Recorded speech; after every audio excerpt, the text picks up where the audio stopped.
Yoo nagaa keessanii maatiiwwan chaanala keenyaa bakka jirtan maratti nagaan koo sinaa qaqqabu. Har'as immoo viidiyoo ajaa'ibaatti walitti deebinee jirra jechuudha. Jidduudhaan money making online jechuun online irraa maallaqa akkamittiin akka hojjetan jidduun isiniin barsiisa jedheen ture jechuudha viidiyoo darbee keessatti. Har'as immoo akkamittiin bifa ajaa'ibaa ta'een isa duraarraa fooyya'aa kan ta'eetiin akkamittiin maallaqa hojjechuu akka dandeessanidha jechuudha kan waliin ilaallu. Sina hanga dhumaatti turtii keessan nafaana taasisa. Akka itti gammaddan immoo abdii guutuudha kanan qabu jechuudha. Gara barnootaatti otoo hin deemin dura kanneen YouTube channel keenyaaf faaraa taatan subscribe gochuun gara maatii keenyaatti dabalamaa isiniin jenna. Mallattoo bilbilaa bukkeetti dhuftu tuquun ol kan jedhu kaawwachuutiin viidiyoon keenya eenyuma dursee akka isin qaqqabu taasifachuu ni dandeessu. Gaaffiif yaada qeeqoo qabaattan immoo koomentiin keenya banaadha. Koomentii irratti nuuf barreessaa. Viidiyoo kana immoo laayikii xiqqootiin eegallaa. Amma gara viidiyoo keenyaatti. Tole gaa appiin keenya Clip Clubs jedha jechuudha. Play Store irra ni jira. Akkuma baratame immoo liinkii isaa koomentii jalqabaarra isiniifan kaa'aa jechuudha. Amma daataa keessan bantan kana keessa seentanii waan daqiiqaa xiqqootiif baay'ees maallaqa isin jalaa hin nyaatu jechuudha. Seentanii yoo amma dandeessan hojjettan baay'isee gaariidha jechuudha. Keessattuu warroota biyya keessa jirtaniif immoo filatamaadha. Karaa Itiyoo Telekoom walii galuudhaan karaa sana kaardiilee guuttachuu dandeessu jechuudha. Karaa itti baafattan yoo dhabdanii garuu ni jira jechuudha.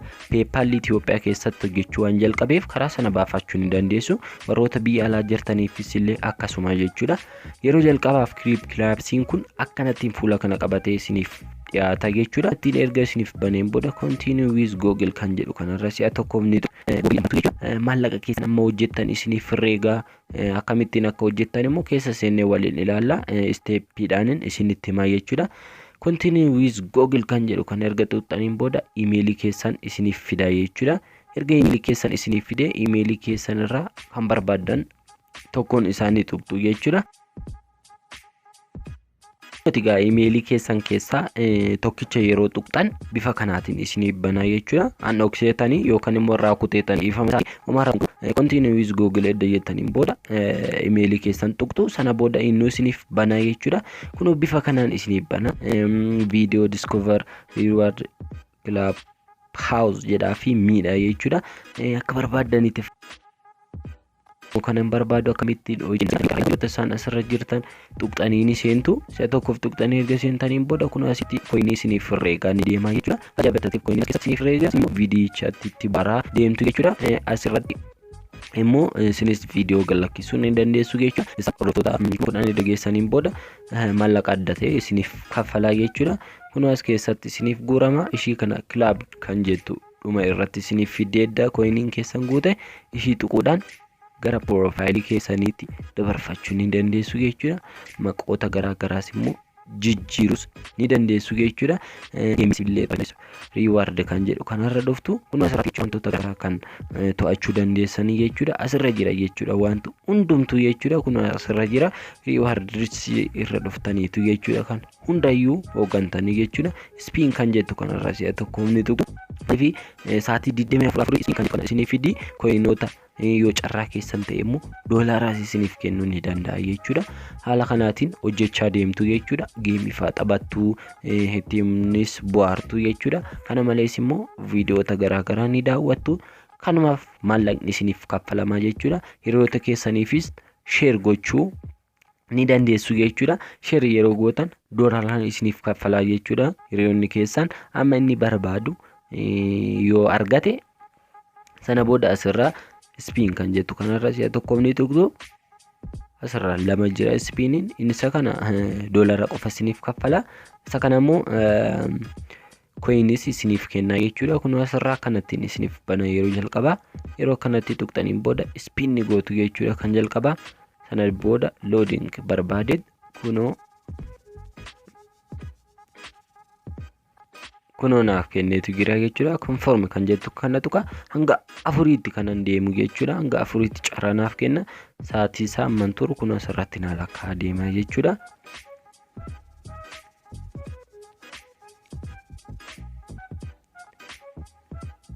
Kunoo congratulation jedhee ammas koinii 200 naaf kennee jira. Carraa lama naafee kan goldiis immoo yookaan kan doolaaraas immoo ni jira waan ta'eef torbeetti waan akkasiitti isiniif kenna jechuudha. Isin carraa argattanitti itti fayyadamuudhaan asirraa maallaqa hojjetachuu ni dandeessu jechuudha. Aappii baay'ee filatamaa fi jaallatamaa ta'edha jechuudha. Aappiin kun kunoo fixeetan jira natti fakkaata. Asirraa dhumee jira jechuudha. Saatiidhaan booda immoo deebi'eetan itti fayyadamaa jechuudha. Ammas deebiin ispiin godha. Hammi naa ba'a jechuudha. Jidduu doolaaronni jiru waan ta'eef naa bahuu danda'a jechuudha. Asirraa kunoo doolaaras ispiin gochuu ni dandeessu jechuudha. Isa kana torbee lamatti waan akkasiitti isiniif kenna. Yeroon isiniif hin kennu kana kunoo doolaara tokko argadheen jira. Amma kunoo doolaara lamarran jira jechuudhaani.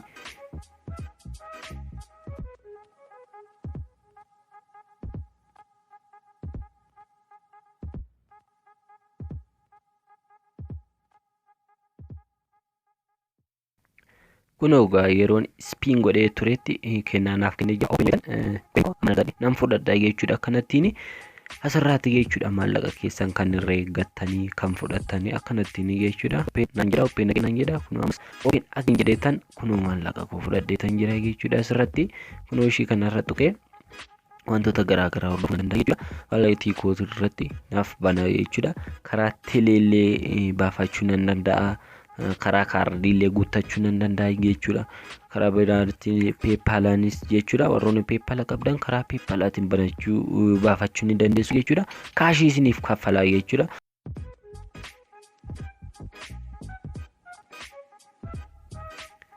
Kunooti yeroo achirra koinii keessan irra tuqxan koinii meeqa akka qabdan asirratti isinitti agarsiisa. Birrii Itiyoophiyaatiin birrii meeqa akka qabu kunoo Itiyoophiyaan birrii jedhee asirratti birrii meeqa akka qabu akkanatti natti agarsiisa jechuudha. Kunoo asirraa akkanatti kana hordoftanii kaash kan jettu kanarra tuqxanii baafachuu ni dandeessu jechuudha. Karaa telees immoo kunoo asirra doolaara lama jira. Birrii Itiyoophiyaa birrii 99 fi saantiba 42 irraa jechuudha. Kunoo ishii kanarra tuqee baafachuu nan danda'a jechuudha. Peepaalaan baafachuu nan danda'a jechuudha. Kan jettu kanarra waaleetii keessan irra dhuftanii kunoo asirra azar kan jedhu kanarra tuqxanii karaa Itiyoophiyaan birri karaa telee baafachuu ni dandeessu jechuudha. Kunoo asirratti yeroo guuttattanii moobaayil riichaarji kan jettu kanarra si'a tokkoof ni tuqxu. Sana booda kunoo yeroo biyya filattan kaantarii filattan jechuudha. Telekomunikeeshinii biyya keessan jiru isiniif fida. Sana booda lakkoofsa keessanitti naqxu. Sana booda kaardii isiniif guutaa jechuudha. Asirraa wanti baay'ee isinitti agarsiisu hin qabu jechuudha. Kunoo viidiyoos kan jedhu irra viidiyoota ilaalaa. Asirraa kanarra immoo geemota taphachaa. Asumallee viidiyoota ilaalaa wantoota garaagaraa hordoftanii maallaqa keessan hojjetachuu ni dandeessu jechuudha. Isiniif galee abdii guutuudha kanan qabu. Isin immoo seentanii yaallan kana caalaa akka hubattan abdii guutuudha kanan qabu jechuudha. Irra deebi'u warroonni haaraa taatan subscribe gochuun gara maatii keenyatti dabalama. Laayikii isaa baay'isaa isiniin jenna. Next viidiyoo ibidda ta'eetiin hanga walitti deebinutu nagaa naaf ta'a.